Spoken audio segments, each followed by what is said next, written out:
Welcome to Between the Before and After, a podcast about the stories that shape us. I'm your host, Coach John McLernan, and each episode I bring you an inspiring guest with a moving story that shines a light on the power of the human spirit. Before we dive in, I want to let you know about two very important things. Number one, the stories shared here are often gritty, raw, and vulnerable, and very likely will include speaking about sensitive topics suited for a mature audience. Number two, this podcast is also broadcast live on YouTube, Twitch, Twitter, LinkedIn, and Facebook. So on whatever platform you follow myself or Freedom Nutrition Coaching, you have the opportunity to participate in this discussion during the live stream. And we encourage your participation both by commenting and asking questions. And so this podcast is about exploring the stories that take place between the before and after photos, not just in the realm of weight loss, but in all areas of life. So let's dive in. All right, welcome back. It's my pleasure today to be hosting Sarah Peyton all the way from, was it Vancouver, Washington? Vancouver, Washington. Yes, and I wonder if you ever get confused with Vancouver, British Columbia. All the time. People say, Canadian speaker, Sarah Peyton. Yeah, and you go, actually, there's more than one Vancouver. And I think the name comes from a gentleman named George Vancouver, if I'm not mistaken, but I could be wrong. He left his name everywhere. Right. So how did he get like in two countries? That's crazy, right? I don't think it was two countries then when he was wandering around, leaving his name on everything. True. It was probably part of the West Coast, like sort of British Empire or something like that. I'm going to assume that he was British because, he was a British guy, yeah. Well, there we go. I'm really displaying my my knowledge of history of my own country and the city I was actually born in, which is Vancouver. So, but Sarah, it's a pleasure to have you on today, and we're going to explore your story. But first, I always like to give people an opportunity to just kind of share where they're at right now, what it is that you're doing, and then we're going to rewind the clock. Oh, right now, what I do is I teach how to heal from emotional trauma, and I'm an author and a person who used to travel around the world. Teaching about the relational neuroscience of how our brains work and how to make our relationships better. This topic is right up my alley. It's incredibly fascinating, not only because I'm a trauma survivor myself, but the idea of intergenerational trauma seems incredibly fascinating. And on top of that, I believe compassion, and in particular self-compassion, plays a very important role in the work that you do. And I really consider it a foundational principle in the work that I do as well. Oh, well, it's very good to be here. Yeah. So when we think about the journey that you've been on, before you had an awareness of sort of intergenerational trauma and this idea or concept that you were exploring, what sort of was happening in your life that led you to believe, hey, something feels really out of balance here. I'm not really sure what's going on, and I don't know where to find answers. There were two things that alerted me. One was that I had kids, and it was really hard. I was like, how can this be so hard? How can I be so angry? How can I be so mean? Why am I recreating my mother? What the heck is going on? And then the second part was that, which I only discovered after I started the healing journey, thanks to my parenting, was that my brain was not a good place to be. One of the things that I like to talk about with the work that I do is that we're making brains good places to live. Yeah, one of the most challenging things, because I've wrestled with PTSD, with anxiety, with depression, and one of the most difficult things is it's the place that we really can't escape from. And I think that's where it's really, really, or feels incredibly difficult. Yeah. I mean, that's addiction, at least it clears a little bit of space to breathe inside of our own brain. Yeah, and that's a great way to put it, that it clears a bit of space to breathe inside our own brain. For me, it was food addiction. That was my coping tool. Is, when I was eating and when I was so stuffed that I couldn't fit another bite in, the physical discomfort forced me to be actually just present in my experience, and it didn't allow my mind the space or opportunity to kind of wander to the things I didn't want it to go to. Yeah, that's exactly what happens. And of course, when we don't have a food addiction, we can also have much milder sort of habits that also serve the same purpose, like having the TV on all the time, or having music playing all the time, or making sure that we're always occupied. Work.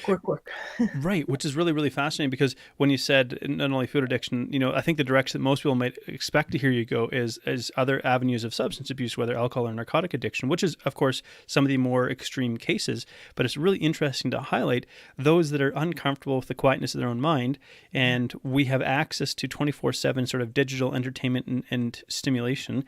And because of that, we don't have to really spend a lot of time in the quietness of our mind. No, it's true. Well, there was this wonderful study. You can ask me about it later, and we can go back to the beginning of my life if you want, or I can tell you about this wonderful study right now. Let's dive right in. Go for it. Okay. This was a wonderful study where they took people and they put them in a little room, and they said, thank you for being our study participant, John. I have a little device here. It's an electrical shock device. If I pay you $65, may I shock you? And John says, nope, nope, nope. $65 is not enough to be shocked. And I say, oh, okay, that's very good. It's just fine. I need to take all your things, though, out of the room with me and fill in some paperwork. Please give me your cell phone. And I leave. You're in this little room with nothing to do and just a little machine that shocks you. 60% of the people shocked themselves. The ones who said no. Wow. They pushed the button to shock themselves. Yes, it was something different than being alone. Like our own boredom, our own inside of our own brain is sort of can be a dangerous place to be. Yeah, it feels like a difficult place to be. Yeah. And so, because we're exploring the idea of intergenerational trauma, but I think, what was this like for you growing up? Did you ever have an awareness of this even as a child, that like my brain doesn't feel like a very comfortable place to be? I did, but I didn't know it. I just, Yeah. What happens when we're little and our brains are not a good place to be is we just believe there's something wrong with us. We believe that we're bad somehow. Yeah, what an interesting thought. And so how did that show up for, if you can recall, how did that kind of show up for you, and maybe like your behavior, and how was that for your parents to try to deal with or navigate? Well, my parents just they always, there's always something easy. If you have a child that blames themselves all the time, then that relieves stress for the whole family. If children just believe that they're bad. So I think my parents were like, oh yes, of course, it's true. We have a child that's a problem. This is our problem child. And so they were lovely people, but they were also suffering from transgenerational trauma. My father's father had been in World War I. My mother's parents had come from Poland, where both of them had been orphaned. It's these generational things that happen, wars and famines and the earlier pandemic, the Spanish flu from the 1918, also had an impact that we don't even realize. We're starting to think about it now in the aftermath of the pandemic. But there are so many historical things that have had an impact on us. Yeah, and I think, and why I'm shining light on this is because maybe parents are witnessing this. What might they see in terms of their child's behavior, or if this is something that is troubling them?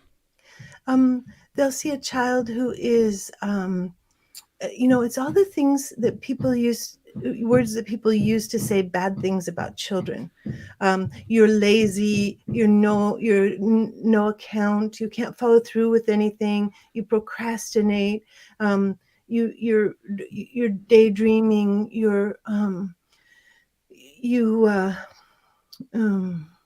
the wrong shape, you're the wrong size, you're the wrong height, you're not good enough at sports. I mean, all of the things that parents list out in their dissatisfaction with their children, if the parents actually started to look at the whole family picture, they would say, oh, here's a child who belongs to my family. And here we can see some of the impacts that have happened through the generations. Here's the way my childhood has impacted my child. I remember the day that I found my son. He was watching this wonderful series called The United States of Tara, which is about someone with multiple personality disorder. And my mother had dissociative identity disorder, which is very close. And I said to him, oh my goodness, I said, is this, he'd been binge watching it. It was like, it took him just a week to watch the whole series, multi-year series. I said, is this what it was like to grow up with me? He said, no, but I think this is what it was like for you to grow up with your mother. So he's already, exploring, curious, wondering, feeling, and being with what my childhood was like, just as we all are in some way with the way our parents' childhoods were. And it's interesting that you mentioned dissociative identity disorder. I think This is a bit of a sidetrack here, but you've piqued my curiosity because there is a trend amongst young people right now to self-diagnose as having this and Oh, performing on TikTok and oh, performing sort of I'm switching and I believe that these are not accurate diagnoses, but rather maybe mm, cries for attention and finding a culture of people, and you get to explore and try out these different personalities and so on. But it's actually, I think those who genuinely suffer from this kind of condition, it's a very, very difficult and disconcerting thing to experience. It's not one that we kind of just play around with and decide I'm going to be a different person, so I'm going to close my eyes, tilt my head back, and ta-da, I'm a new person now. I don't believe it kind of works like that on demand. no, I don't think so. I think it's quite a thing that destroys lives and you know makes people massively unhappy. So Hmm. it's very interesting though. I had no idea that it was a current thing. Yeah, well, there's a lot of this taking place, and I don't want to get too sidetracked because I want to keep sharing your story. But I mean, the element of like social contagion, and the advent of social media and how it's able to spread this. And I believe I came across it because there was a video I'd seen that was like it was essentially how TikTok is manufacturing a mental health crisis or a series of mental health crises. So TikTok is a very engaging social media platform, as you might be aware of, in terms of, and algorithms and how they put people into silos, and you see things over and over and over again. You start to believe them to be true, and maybe start to fantasize about it, and we glorify these things and so on, and there's a psychological phenomenon. Social contagion seems to affect, in particular, teenage females Oh, more than any other category of the human population, and it's by a significant margin, which is again in and of itself a really fascinating thing to try to comprehend. But this is what we see, oh, our and so vulnerable sweethearts. yeah, Yeah. yeah. So whenever we lack sort of a strong anchored sense of identity, we can sort of fall into these places where this is what we experience. And I have my own, I guess, maybe thoughts and concerns about this and what this is teaching people, and sort of how this is cultivating many, many different sort of forms of identity crises with people. And it's not really anchored to a sense of reality. And I think there's a really large looming future crisis. And I don't want to get too much sidetracked because I have some thoughts into why this is taking place. But Yeah. it's just interesting to think that this is kind of what our young people are being exposed to now, with pardon me, without the awareness that this is happening to them. Yes, yes, and I've seen this also, some research about this with cutting, with Hmm. people who are, yeah, and for folks who are doing this, and it's so important to begin to bring lots of warmth to yourself, Hmm. just Hmm. tons and tons of like of enfolding warmth to start to make sense to Right. Well, we ourselves. think about even a behavior like cutting. It's almost like there was was it Papa Roach, and they had a song called "Scars," and I think it was like "cut myself to make myself feel." I'm Mm, misquoting the lyrics. I don't exactly remember them because it's mm, years ago that I heard this song. But this was a type of music that was expressing like a teen sort of young person's angst, and this is what I do. The scars, I believe, were referenced to scars from cutting. This is what I do to feel something because maybe having gone through some kind of trauma, we learn to like desensitize, or our brain learns to dial down our sensitivity. And as such, it takes a lot to make us feel something, which is why people may also pursue sort of extreme avenues, whether it's extreme sports or things like cutting themselves. yeah. Well, one of the things that research shows us is that when we don't have a sense of belonging, it shows up when we have a sense of being excluded, of not belonging. It actually shows up as non-specific pain, a non-specific pain through our whole body, our whole brains, through everything. And this Mm, non-specific pain um, is is made bearable by there being a particular pain point on the human body. right, Uh, right. so it's like we get to take it from inside the unbearability, which is the focus of what we're talking about, is how unbearable the inside of our own brains can be because of trauma and because of intrusive memory. And we get to take it out of that inside world where it's unbearable and make it bearable. We get to Hmm. have just a little bit of control over what's happening to us instead of the non-specific pain of Mm. so many people's experience of not belonging in this world. Yeah, which is really, really fascinating. And so, for yourself, as you moved into the teen years of your life, um, we were just talking about sort of the very, very difficult developmental years as a teen as well. But then you have sort of this additional kind of experience.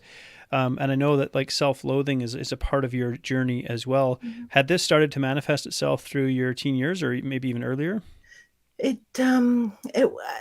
remember at about age 8 and age 9 that it started quite intensely. Mm. And then as I got a little bit older, I discovered drugs, thank Mm-hmm. God. Then I had an experience with drugs that lasted several years, and then got away from my home Mm-hmm. and got away from it, it wasn't abuse. It was um, an unbearable pressure that Mm-hmm. came from my parents' trauma. Without That really fully understanding it. Yeah. yeah, that I got to get away from. And then I was left with a lot of stuff to deal with that went on until my 40s, but that started out with a desire, not a desire exactly to commit suicide, but like I would be driving and I would be like, I could just drive this car off this cliff and I would be able to rest. I could Mm. tell that what was happening was exhausting. And there was a confusion within me between death and rest. And I kept thinking, that I couldn't rest. And Mm-hmm. it was Mm-hmm. true. I couldn't rest because the inside of my head was ceaseless. I mean, it was Right. daytime with the intrusive thoughts, and it was nighttime with dreams and nightmares. Right. Which again is really, really fascinating to me. And I think for those who might, just maybe for a point of clarification, if we might put a little bit of definition around self-loathing and how that might show up and how it showed up for you. Yeah. So self-loathing is like you can't even bear your own self. Mm. It's like you try, like if I would say to someone who was in a state of self-loathing, turn towards yourself with warmth and affection, that person would be like, what are you talking about? This is not a place for warmth and affection. This is a disgusting mess here. And then, that's one of the ways we can tell is if we feel Mm. disgust for ourselves, if we feel contempt for ourselves, if we can't bear ourselves, if every time we stop to let the default mode network work, which is the automatic voice of the brain, if every time we stop and we're just doing the dishes, or we're driving somewhere familiar that we don't have to pay attention to the road, or we're brushing our teeth or getting in the shower, those are the moments when the default mode network zooms in and starts its death grip in a way Mm-mm. So on when we're engaged in activity that doesn't necessarily require a lot of our prefrontal cortex or a lot of sort of conscious awareness, then this sort of default pattern of thinking shows up. And for those who are listening, you wouldn't have seen, but on the live stream here, as Sarah was describing self-loathing, I was pointing to myself because this is something that I experienced after going through trauma and gaining a significant amount of weight. I began to feel as though my body had betrayed me, and I went from being athletic to obese. And now and it was almost like I was trying to hate my way into a new body, if I could put it that way. Wow. Yes, that's a beautiful way to put it. People, and when you start to look at what is the purpose that the self-hate or the self-loathing or the self-contempt or the self-disgust is serving, it's serving the person to try to make them become a different person, Mm. to not You, be themselves. you just said something like super incredibly important, which is why I want to highlight it, because this comes up so much in the coaching work that I do. I say that I have this lens, or one of the lenses that I examine behaviors through is that all behaviors make sense. Mm-hmm. So it doesn't mean that all behaviors are ideal, but what it means is these behaviors have a purpose behind them, and that's exactly what you were just describing. That self-loathing, there's a purpose behind that behavior, and if we want to be able to show ourselves compassion, maybe the first step is actually to start to understand what need is this behavior pattern fulfilling, rather than saying I'm just defective and broken. And one of the ways I like to do this, because it can be hard, that's like Mm-hmm. this open-ended question. Well, what need is it fulfilling? Um, but one of the ways I like to frame the question is to say, I do this. For example, promise myself that I will hate myself in order to, and then like then that grammar kind of becomes a little shovel that we can dig down into ourselves with. I will hate myself in order to make my mother right. I will hate myself in order to become a different person. I will hate myself in order to atone for the burden that my birth was on my family. I will hate myself in order to not consent to being alive in this lifetime right now. There's so many things that people, purposes that people serve with their self-hate or with their other experiences of not taking care of themselves. I will not be on time. I've done some beautiful work with people who said who have contracts not to be on time. I will not be on time in order to stake out a tiny bit of freedom for myself in a world that has no freedom. This is fascinating because, of course, I'm now thinking about my wife and some of her behavior patterns, and we've been together for 17 years, and she has seen my journey like in all its imperfect and flawed glory. I'll put it that way. But as the further I go down this realm of studying behavioral psychology, to give you a bit of background, I studied marketing psychology at university, among other things. And now I joke that I use my powers for good. So, because really it was about understanding behavior patterns and what drives behavior and how we can influence people's behavior and decisions. And now I use this in the coaching realm. I joke that, and maybe there's true actually, I say a joke, but the difference between manipulation and persuasion is intent. Ah, that's beautiful. Yeah, really. And so, but you're describing something really powerful here. This not keeping a contract with myself because it gives me a little bit of freedom in something that I don't feel free in. Yeah. And we're thinking about intergenerational trauma, and we're going to get to the heart of that too. But I guess why my brain lights up is I think, for example, my wife growing up was the youngest child, and during her youthful years growing up, when ages of like 4, 5, 6, some of these early years, her parents were going through a very, very difficult stretch in their marriage where they were really struggling to connect and communicate with each other, and inadvertently she became the go-between. Tell your mother this, tell your father this, and so on. And it's quite a burden to place on a young child. And it's so fascinating then to think about this through the lens of compassion, where we go, this was her parents. Maybe again trauma from her grandparents passed on to the parents, who were then unable to express what was happening, and so this was how they navigated that situation, doing the best they could with what they had, even though it was an unhelpful behavior pattern. And so in your life, you started to recognize that there's a pattern that's showing up here that points to something outside of myself. And so if we move into sort of the early 20s of your life and whatnot, and you mentioned like having some of these thoughts of like, it seems like death would be rest and whatnot. Did you ever feel a sense of guilt around having feelings like that as well? Or? I think I felt more, I hadn't yet started my healing journey. I didn't really start my healing journey till I was almost 40. So I was kind of floating around in intrusive memory and the non-specific body pain of having a conviction that I didn't belong, which I later discovered was such an interesting, I was working with that very conviction, and I said, I will believe that I don't belong in order to, and then all of a sudden I burst into tears. What I discovered was that if I considered myself not belonging, I could put my somewhat awkward and lovely parents into a belonging place. I could not belong so that they would have a place of belonging. I could, if I were outside, they could be inside. We make these funny little contracts when we're tiny out of love. And that was one of mine. So, but part of then, the not belonging comes transgenerationally for the families. So I had on my mother's side an immigrant family coming to the United States. Whenever immigrants come to a new country, there's a pervasive sense of not belonging. And then I had class not belonging on my father's side. My father's side had been completely impoverished, working in indentured servitude all the way across North America from 1649 all the way across, never gaining any wealth or status that we could find. So I had these generations of folks, and of course I mentioned being orphaned in Poland, generations of folks who lived in a true state of not belonging. So in another way, with my not belonging, I was joining the intergenerational patterns of my family, but then that impacts the body. because of this Mm-hmm. non-specific pain that we carry. Impacts cortisol, impacts health, impacts our ability to manage stress, impacts how kindly we treat one another.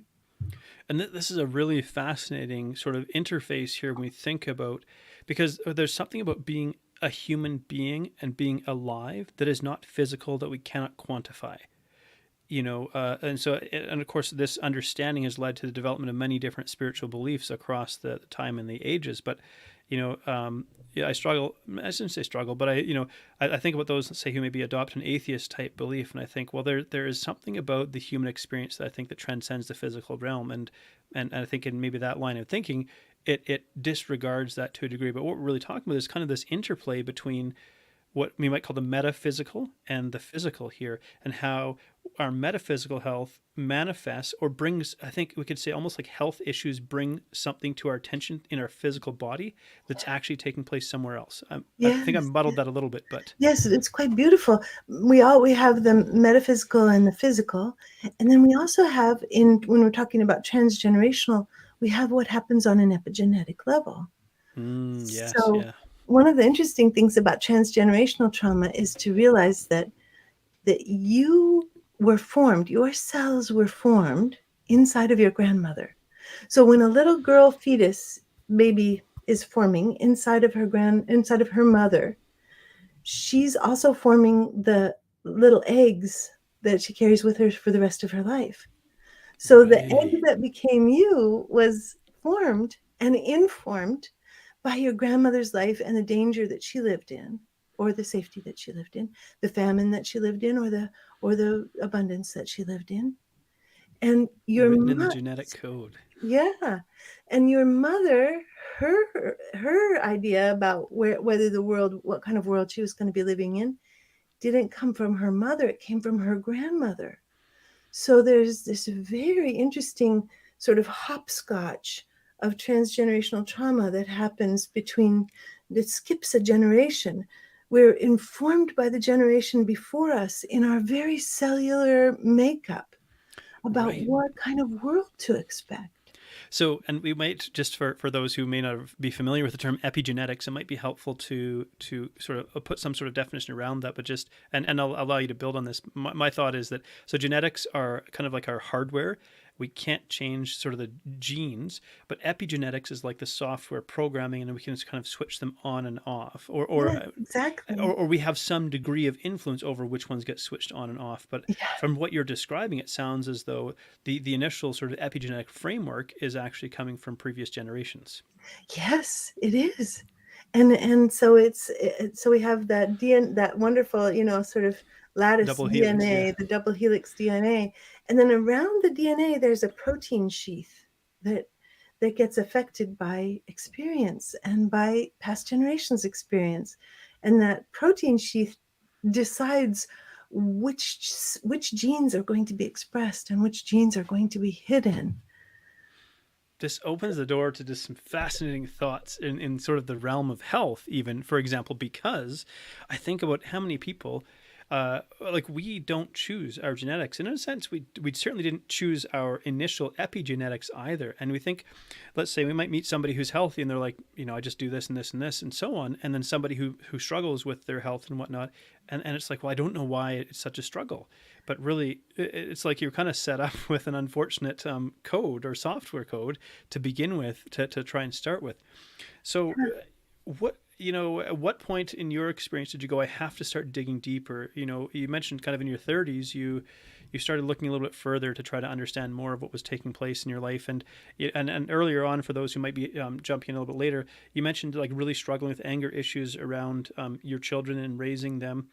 And I have more questions. I'm curious about sort of how that affected them, and maybe if you've worked with them in terms of helping them heal and helping them understand what it was like when you were raising them.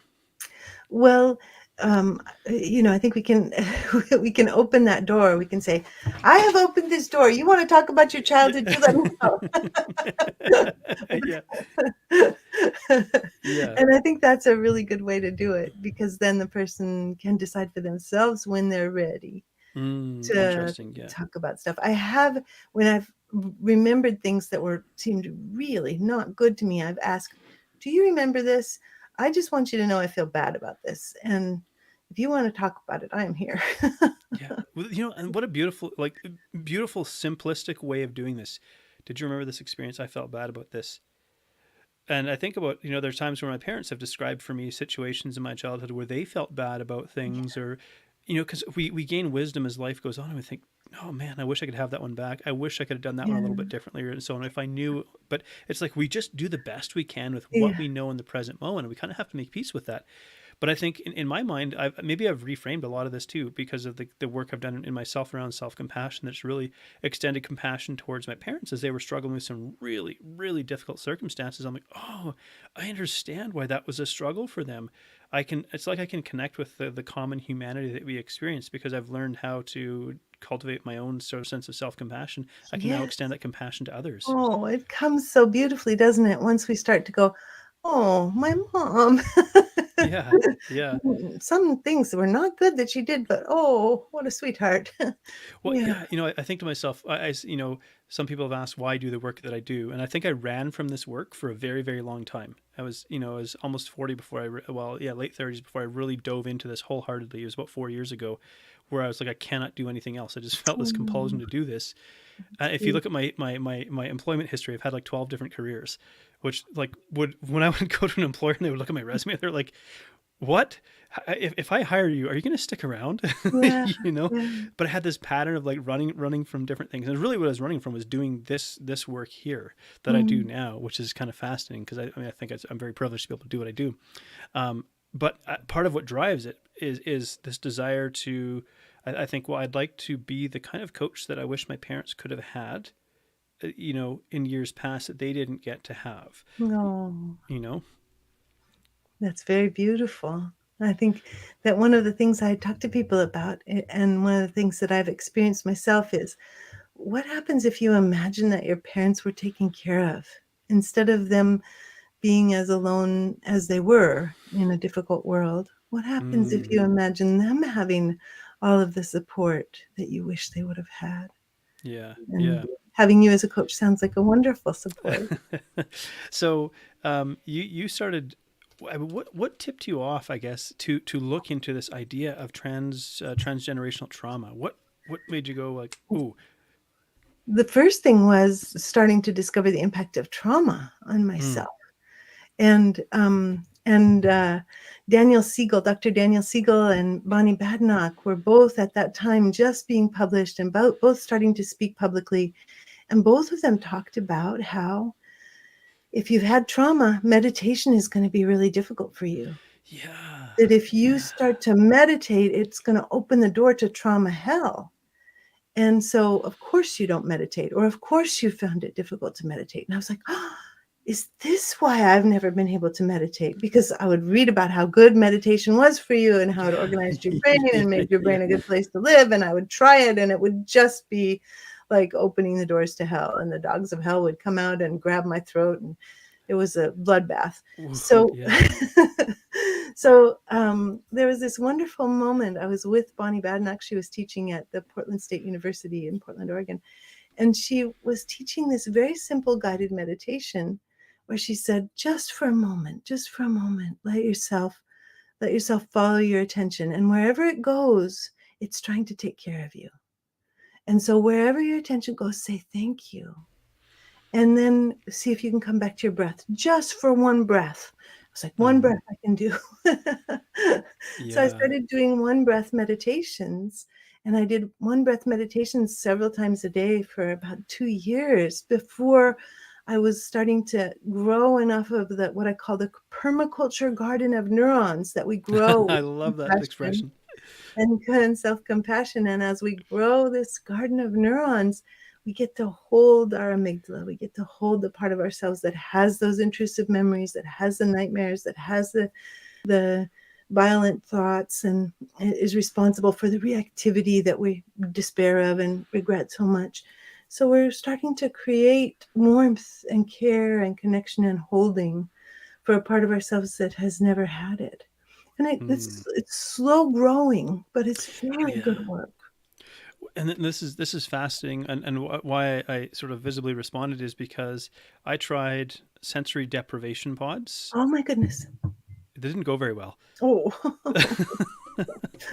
And you know, and we hear of these things, and I think you're bringing like light to something super important. We hear about meditation, we hear about mindfulness, and I mean, I'm a meditation instructor now as well. Oh. But I think you're absolutely right. For some people, they think this is supposed to work. Why is this hell for me? Yes, exactly. And going into like a sensory deprivation pod, for those who don't know, it's a tank filled with super saturated salt water. They use magnesium sulfate, and so you float. It can support all of your weight. You can't sink in this water. You could try, you just keep bobbing back up. So you're essentially the feeling of being weightless, and the water is kept at the temperature of your skin, and you're in the dark, and it's supposed to be soundproof. So you're depriving your senses of all external stimulus. So Yeah. you know, theoretically, no sound, no weight, no feeling of hot or cold, and so on. And you're just kind of alone with your breath, and your breath kind of, you oscillate in this tank. But opening that door just felt like opening the door to this sort of black, bottomless vacuum of hell that, you know, I kept having to like touch the side to sort of re-anchor myself. And when I would experience an anxiety episode, it would feel as though I was floating out of my body. And Wow. I would be trying to keep, you know, calm, even though inside is like this raging inferno of like hormones and things. And I would Yes. just put my hand on somebody's shoulder, for example, and I would anchor myself to Mm. them because I was struggling to feel present in my own body. You know, and so I just, it's interesting because I'm so fascinated by what you're describing, because I'm like, boy, I've had a lot of these you know, sort of Yeah. experiences that I can connect to. But so you know, you started discovering this piece of trauma, and how to navigate it through meditation that didn't feel like you know. So just one breath meditation was like, okay, that's, is it like almost like cultivating a sense of resilience? Like I can tolerate that one breath, and that's enough, and then I can close that door again. I have permission to close Yes. it again. Yes, absolutely. Yeah. Mm, Yeah. And amazing. so there you go along. You're going, okay, there's trauma. Trauma has impacted me. Domestic violence, trauma, car accident, trauma, bullying, trauma, different kinds of abuse, trauma. All of this has impacted me. And then you do the work with that, and then you go, okay, I'm still really suffering from self-loathing and self-hate. What the heck's going on? Where can this be coming from? And then you can Mm. start to work backwards into the previous generations to like even think about how many generations of self-hate are there on my father's side. Wow, what a thought. Yeah. Yeah, and I think whatever the first person that came to North America as an indentured servant, I think that they brought whatever pain it was that got them on the ship, whatever economic losses, because of course the the beginning waves of immigration to North America really correspond with the loss of land to the Industrial Revolution, the loss of ways of life to the Industrial Revolution, the loss of economic security to the Industrial Revolution, the removal of people from sources of resource abundance, Mm. food, support. All of that happened with the different land enclosures, especially in Great Britain and in Ireland, where land was being enclosed and closed and closed and closed, and became harder and harder for people to survive. And that we know from all kinds of research that when people lose their connection to their land, everything goes south. Mm. Addiction starts, intergenerational violence starts, domestic violence, sexual abuse, the abandonment of children. All of these things can come from the separation of people from their ancestral land. And that was the Industrial Revolution, and that was the beginning of the movement of people across North America that resulted in me on my father's side. And that's that me tracing back that trail of self-hatred. So now, this is maybe a really broad question in a sense, but it sounds like from what you're describing that nearly every human being alive today has some kind of connection to, likely to, intergenerational trauma, and it affects our patterns of behavior. We might look at that and go, well, my goodness, this feels like just an overwhelmingly impossible problem in a sense to even raise awareness that this is a thing. Is there, I mean, is there the thinking that this is something that everybody should necessarily undertake, or are there circumstances or situations where it's like, well, it might be better to just kind of leave that one alone? Well, what I always like to ask is the inside of your brain a good place to live? If it is the good Hmm. place to live, then you don't need to do anything. Okay. What a great, yeah, I love that. Again, I love the simplicity in it. I just, I really do. Yeah, Um, yeah. that's such an easy way to understand. And I think, again, my brain has become like a really nice place to live. It's actually really warm and caring and compassionate and Mm. so on. And it's great. And I think about how much love, like I have a little boy, he's 18 months, 18, Oh, 15 months old. He's beautiful, and I just think of mm. how much like love I pour into this little kid. And he's going through that developmental stage of self-determination where I'm not just upset, I'm actually mad. So I'm going to let you know how mad I am right now. And you're like, yesterday you enjoyed eating this food, and today you're screaming your head off and hurling it. It's but I think about how I navigate that now. Probably 5 years ago, I would have thought that he was just doing this to make my life miserable, and I might have wanted to discipline him in some way or another. When I'm like, oh, you're expressing yourself, and I'm like, it's not okay in a sense, and I'm going to have to help you learn how to regulate this, but I'm not going to punish you for expressing in whatever Mm. way you're trying to tell me that something's happening in your brain. And if you were happy, you wouldn't be expressing this right now. But I also don't want people. I don't want my little boy to feel something like it's not okay to have difficult emotions. Right. That's And so beautiful. and so I guess why I share that element of my story is this idea of kind of giving place to emotion, because there might be this thought around like the work that you do. It's this beautiful work, and I think it's amazing. And I really hope we get to have more than one conversation, because I love this. But this idea that maybe if I do this work, my life will just be perfect and I'll only ever experience positive emotions. And I suspect that not to be the case. And how do you help frame people's expectations in this work that you do? Well, one of the things is to begin to welcome all emotions, to begin to welcome anger. I mean, anger is a life-serving emotion. If we have the volume turned down on our anger, it leads to having to turn the volume down on all of our emotions. That's the only way to Interesting. control anger, is to turn the life energy down, down, down. The best way to help anger is to link it to what we love.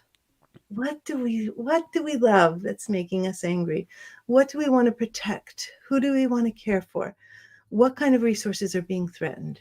Those are the questions that help us regulate anger in a way that doesn't turn down our life energy. Fear is incredibly important. Fear tells us either that something is really dangerous in present time, or that something similar to what's happening in present time was really dangerous in the past. And so it Mm-hmm. helps us learn what we need to heal. Mm. And grief is the most important of all emotions. And we need to have full and free access to our grief to be able to move through difficult experiences. If we don't have any access to grief and we hit some sort of hindrance on our path, let's say we don't get hired for the job we want to be hired for, if we don't have access to grief, we don't get to move through it. We just get stuck in a continual cycle of irritation, anger, self-hatred about not getting the job we wanted. If we have access to grief, we go, oh, I didn't get the job I wanted. I'm totally sad. Boom, we Mm-hmm. move on. I love this because I really think about again I relate it to what I do and I think about the clients that I work with, and there's an element of the work that I do. So I work in nutrition coaching, really, but I joke that nutrition is the cover story for the Oh, actual that's work that we're doing, beautiful. right? We use that to sort of open the door to maybe talk about more challenging things along the way. But the ability to be present with somebody when they're experiencing a difficult emotion, and it's not that I'm trying to play the role of therapist or counselor in what I do, but inevitably it's going to come up that this eating behavior that I have actually serves a purpose, and we're probably going to uncover what that purpose is, and it's probably a really difficult experience. Yeah. I mean, if I've heard, I say to clients now when someone hires me to work with them, I say, look, you're probably, I don't think you can share anything that could surprise me anymore, given the variety of things that I've heard that humans have gone through. But what I can say is that we're incredibly resilient as well.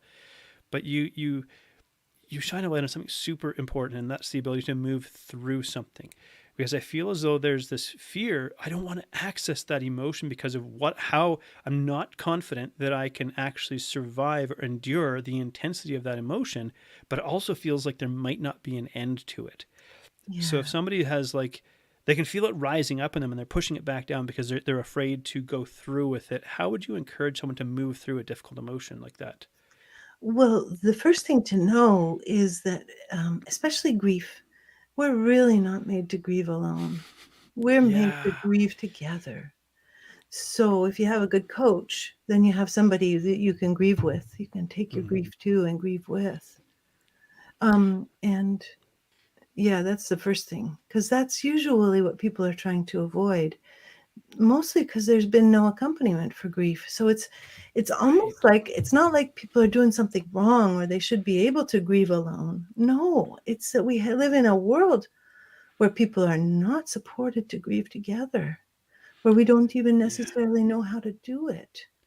So people are Yeah. stuck. Yeah, and I think about um, kind of whenever we I think people who maybe aren't so in tune with this yet, when we encounter a difficult emotion that somebody's experiencing, our impulse is to try to maybe comfort it and make it go away. Yeah, fix. Yeah. Yeah, hey, let me fix it for you because Mhm. I'm uncomfortable with what you are feeling right now because it's bringing up an uncomfortable feeling in me. I don't like that, so Yeah. let's get If a you drink. just think about it this way, John, you won't Yeah, have to be sad anymore. Just think about yeah, it the way that I'm thinking about it, and you won't have to be sad anymore. yeah. Yeah, that's so. If we could maybe share a little bit of advice. So let's just say somebody who's listening to this, maybe they have themselves or someone in their life that they're close to who is experiencing something difficult. How could they support them? What would be a helpful way to support them? Because you mentioned like we're not meant to go through this alone. If you've got somebody who's hitting some kind of thing that might require grief, you can ask them if you can sit beside them. Could I just sit beside you quietly for a little minute? I feel a lot of sadness about this. I have tears coming to my eyes. I wonder if it would be okay if I just sit with you, and you can say anything you want. You don't even have to talk at all. I'd just like to sit with you. I have 10 minutes right now. I'd just like to sit with you. Hmm. Is one of the most beautiful things that we can do. I love that. It's so powerful. Just being present and witnessing another person's experience, and when our experience is witnessed, can I say, it feels so incredibly like validating as a human being to have that experience. Yeah. Yeah. So helpful. Hmm. Yeah. Well, this has been just a marvelous and fascinating discussion. You've got so many wonderful things to share. I just have one last thing I want to pick your brain about in Yeah. the smallest way because I know we have to be keeping an eye on the clock here. But one of the things that I'm actually embarking on now is this a neurofeedback journey. So I'm doing a little bit of Oh, neurofeedback work. They put the swim cap on your head and yeah. of electrodes, and they measure your brain waves and things like that, and then they start tuning your brain, which I think is a really fascinating thing because I imagine like the work that you do with people is probably more of a I don't know how to quantify it. Like it's less of a physical work; it's more of a like a mental and emotional and a supportive work in that way. And this is kind of like actually just physically tuning my brain, which fascinates me. The idea that we can adjust the frequencies of our brain and teach our brain to run on different frequencies. Now this is using technology to accomplish this, but I wonder are there ways to accomplish this, and maybe this is like through like meditation or through mindfulness and things like that, where we can kind of retune our brains. Yes, it all goes to the same place, and I love trying all the different things. I love getting the emotional coaching. I love trying the meditation. I love doing the neurofeedback. I love trying out what different kinds of exercise do for me, what different kinds of food do for me. It's so fun if you start to experience yourself as a laboratory that you get to dig around in and You see get to play with, yeah, what things work for you. Yeah, yeah. yeah. Well, this is amazing. If people would like to know more about the work that you do, what's the best way for them to reach you or connect with you? The very best way is at www.sarahpeyton.com. And then there's lots of free resources and guided meditations. There's classes that have been pre-recorded. There's live classes. Hmm. There's sometimes, very rarely right now, opportunities to get together in person. And then the books are for sale on the website. And they're for sale at any bookseller. You can order them from your brick and mortar store, or you can order them online from any of the online booksellers. There's Yeah, Affirmations for Turbulent Times. there we go. There's the Your Resonant Self book, which was the Beautiful. first book, which is about the neuroscience of self-compassion. And then there's the Your Resonant Self workbook, which is what we work with to find those contracts that we were talking about for Hmm. self-sabotage. Yeah, so we can have a little look here. Make your brain a kinder place to live. That's like the header on your website there, and I just think that's incredible. And start your healing journey now. So you have a number of resources because, of course, you're only one person, and there's, as we discover when we go into the realm of sort of coaching and helping people, there's only so much we can do to be physically connected to people in an individual capacity. And so you're providing a number of different resources for people in order to be able to start their healing journey on their own. So I think it's remarkable. If you were to maybe just share one thing that people could take away from our conversation today, just one little piece of wisdom, what would you like to impart on the world? It's not truth, it's trauma. You don't have to believe your own brain when it's saying bad things about you. I love that. And I just love that you're able to communicate in such concise simplicity. I think it's what makes it so effective, what you do. Sarah, it's been an absolute pleasure. Thank you so much for your time today. Thank you so much, John. A pleasure to be with you. Thank you for your work in the world. Thank you. Thank you so much for tuning in to Between the Before and After. If you've enjoyed this episode, please like, share, subscribe, or leave a review, because that helps this podcast to reach and inspire more people.